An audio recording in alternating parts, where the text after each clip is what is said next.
Hi, it's Martin from Robson Laidler's Accelerator team. I'm here with Duncan Young from Sanderson Young. Hi Duncan, how are you doing? Good morning, very well, thank you. This is an update. There's two parts to this show. The first one is we're going to talk to Duncan about running an estate agency, a letting agency over the past 20 odd years that he's been doing it. And then afterwards we're going to have a discussion about market conditions, how the property market's going, what Duncan thinks is going to happen with the market.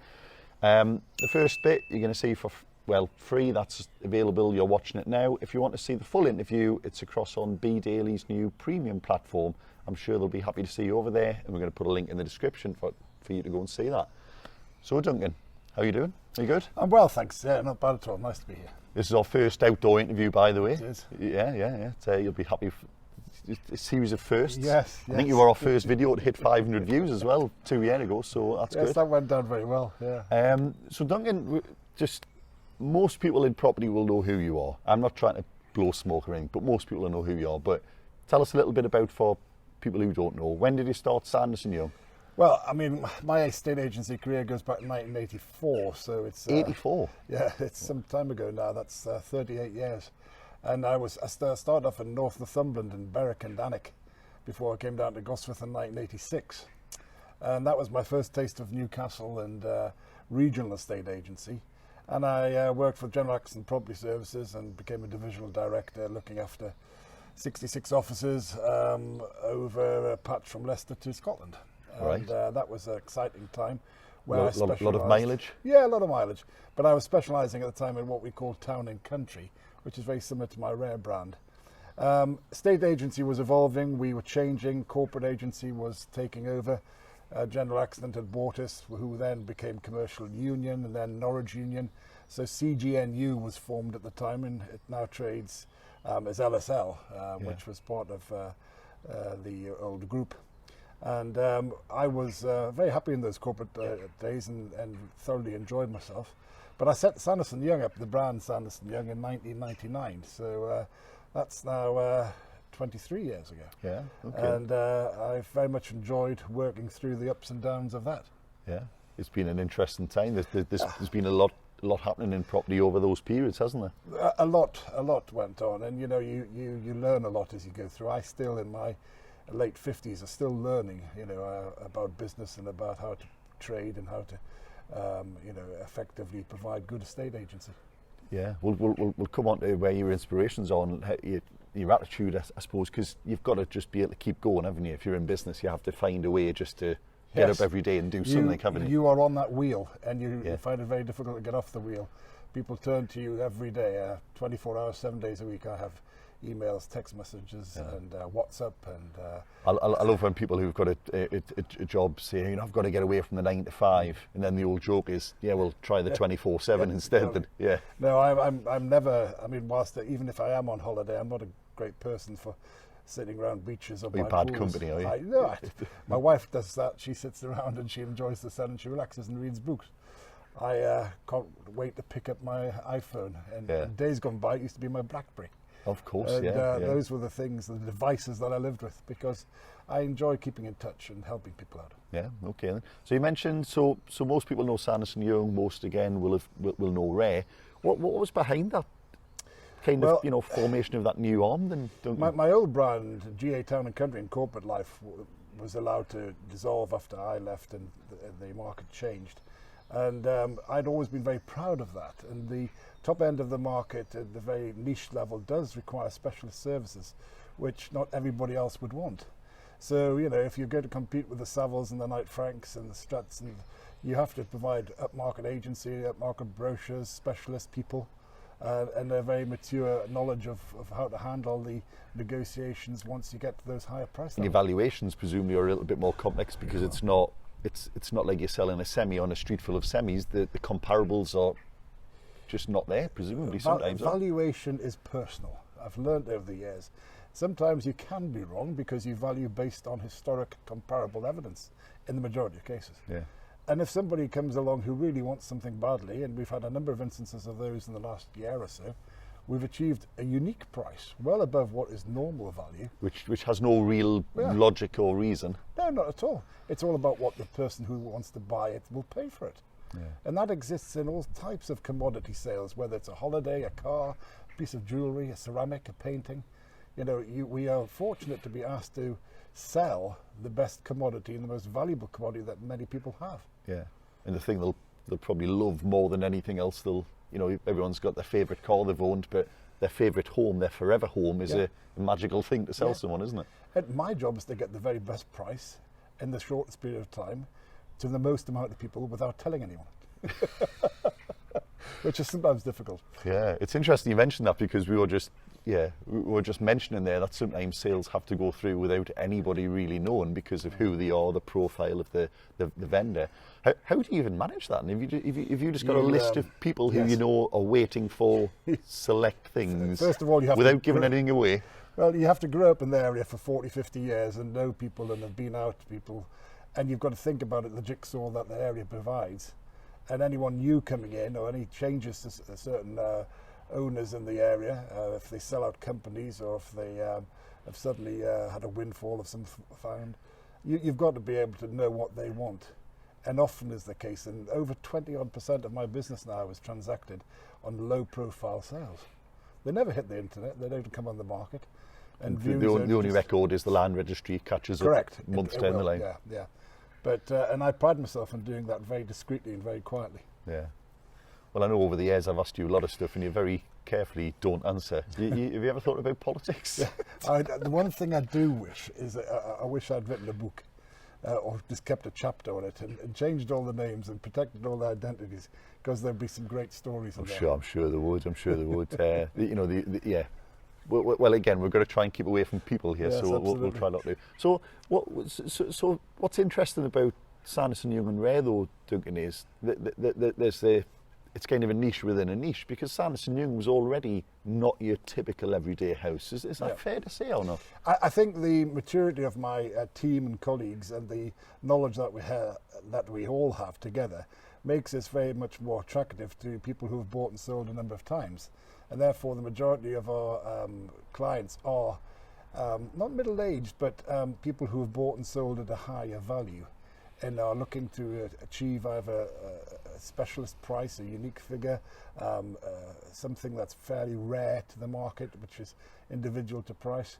And also they want to make sure we've got the best buyers, and we have to do that with a limited number of contacts.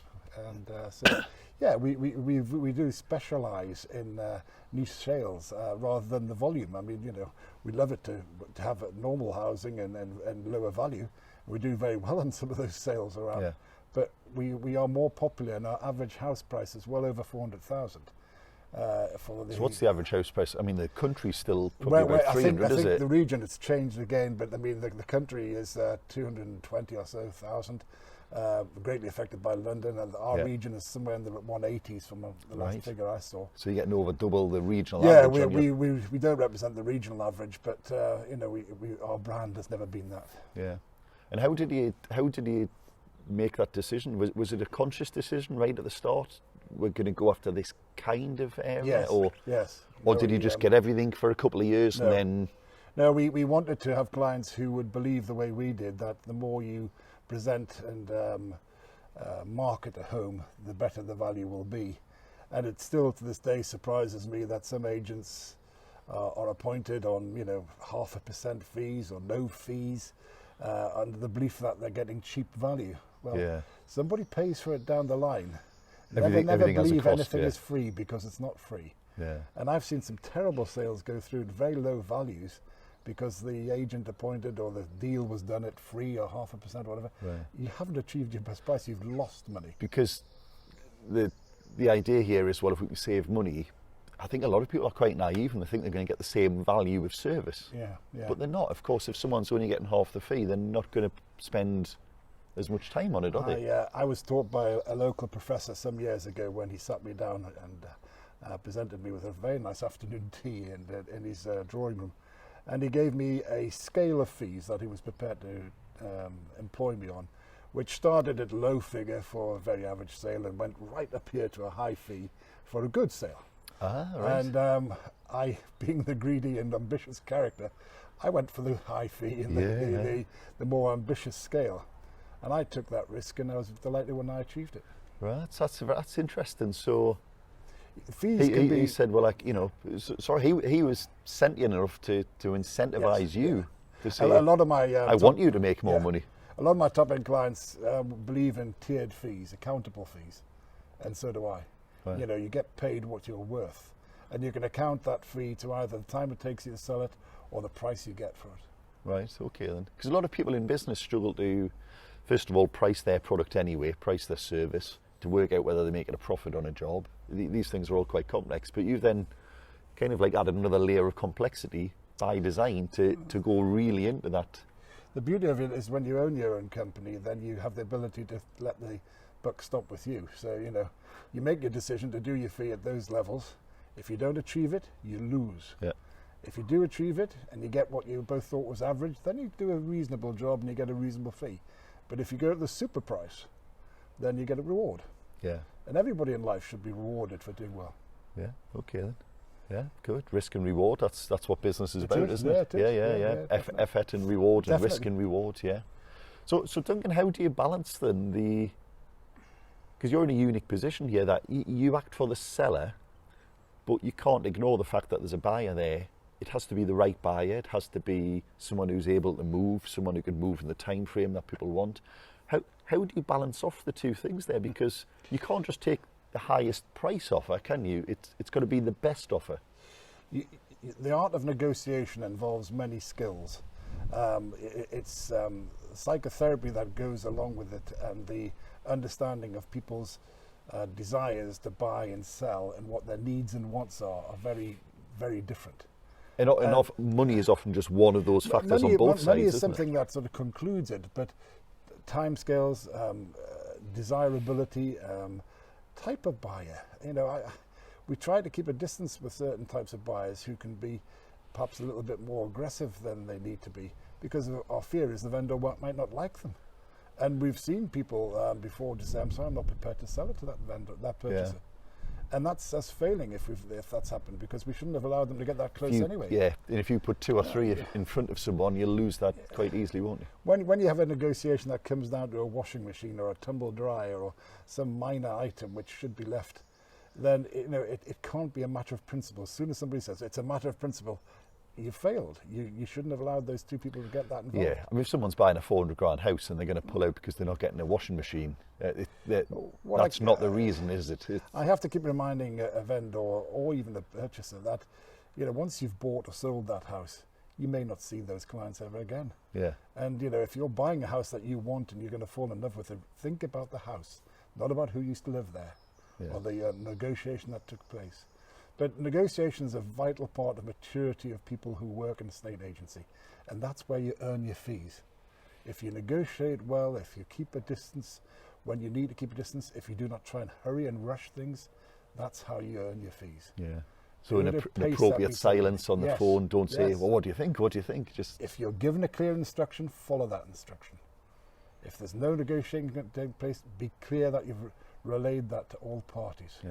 How do you manage then the old saying that the customer's always right? Your customer might say, we've got a house here, we want to sell it, and we want $400,000. Your customer is not always right. Well, that's what I was trying to allude to. The customer can sometimes be ill-informed, and my job is to try and change that opinion. And if I can't change that opinion, the customer owns the property and he departs from me. Yeah. And I do my best to sort of give them the knowledge they need to make a new opinion. And all I can do is present what I know and pass on what my knowledge is, and then hopefully they can make their right opinion. And sometimes it goes both ways, quite frankly, Martin. We, as I said earlier, you can't be definitive about value, and I've been wrong before, and I'll be wrong again in the future. Yeah. Well, it's not like houses aren't a commodity. It's not a ton of steel. There isn't just a fixed price. They're all so different, aren't they? What happens is the more you transact, the more specialised you become, the more people you deal with and the different types of people, the better advice you can give to your client on the normal outcome. Yeah. But it's not every outcome. Yeah. And the normal outcome will represent, hopefully 70-80% of the opportunity. But you have to present that back to the client and say, 78% of the time, this will go the following way. 20% it won't. You make the decision. Yeah. Okay then. So it's just about informed customers, yes. informed That's what they want. bidders. Bidders need to know timescales, They timeframes. want the truth. They want reality. They want people to perform. And sometimes you have to be honest and say, I just have a gut feeling that this isn't the right buyer. Yeah. I've got a feeling that they're not good. There's nothing they've said to me. There's nothing they've done. It's just I don't feel that the right. Now sometimes you have to put that over, and the vendor might say, "Well, okay, I'll think about it." But it's amazing how many times that gut feeling becomes true in reality. Yeah. What's the worst kind of seller for you then? Is you must have people, because price you can persuade hopefully and discuss and get away from illusions of price, but there's no worse seller. It's just people who aren't prepared to listen. People who actually won't employ you because they want your advice. They're just employing you because they believe you get the best figure. But we have to do it their way. And that client that comes and says, right, put it on the market this, I'll take that, and I'm not taking a penny less. And 3 months down the line, you can't get it, and you go back to them and say, well, I didn't want to say I told you so, but that's the reality. That's why I've had no viewings. And then yeah. they say, right, fine, we'll take it off the market. And then 6 months later, they'll come back on with another agent at the figure you told them to. And they feel like the second agent did the job. Yeah, and then you go back and think, well, why didn't you do that with me the first time? But all you wish for is that people will work with you and learn and share their opinion, because it's a team that go and get the best price. Okay. So you've mentioned you've been in Newcastle for a long time now. Let's just assume we looked up and there was an asteroid coming. We got out of Newcastle, but Newcastle was no more. Is there another part of the country you'd like to work in, to live in? Yes. Where would you live if you weren't living here? Corfu. We could have Corfu as an overseas, but what about this country? If I was in this country, well, I do love the northeast, and so it'd be very difficult to leave the northeast. I was born in Amble in the northeast and went to school in Alnwick. So if I couldn't live in Newcastle, I'd live in a part of Northumberland. I mean, up the coast. You'd be up the road, yeah. The coast is my home. I still think of Warkworth and up to Bamburgh as part of my home. So that's still where your heart is. It is. The northeast would still be. But Corfu, yeah.